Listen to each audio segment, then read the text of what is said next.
झेप मराठी, आरसा महाराष्ट्राचा। रेल्वेच्या धडकेत 65 वर्षीय महिला ठार। शिंदखेडा तालुक्यातील विखरण येथील घटना।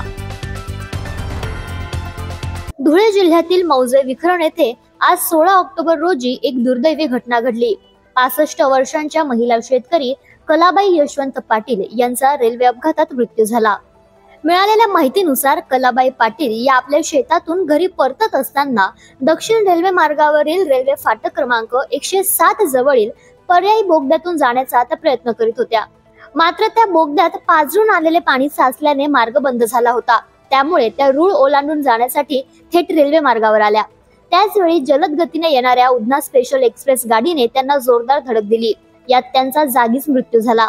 या घटनेमुळे परिसरात खळबळ उडाली असून ग्रामस्थांनी रेल्वे प्रशासनाविरोधात तीव्र नाराजी व्यक्त केली आहे। स्थानिकांच्या मते संबंधित बोगद्यात नेहमीच पाणी साचत असल्याने नागरिक आणि शेतकऱ्यांना वारंवार अडचणींना सामोरे जावे लागते। रेल्वे प्रशासनाकडून पाण्याचा नियमित उपसा न केल्याने शेतकरी जीव धोक्यात घालून रेल्वे रूळ ओलांडतात। त्यामुळे असे अपघात वारंवार घडतात, अशी संतप्त प्रतिक्रिया ग्रामस्थांनी दिली आहे। अशाच वेगळ्या आणि ताज्या बातम्यांसाठी पाहत रहा झेप मराठी, आरसा महाराष्ट्राचा। संपादक प्राध्यापक अनिल चव्हाण, धुळे।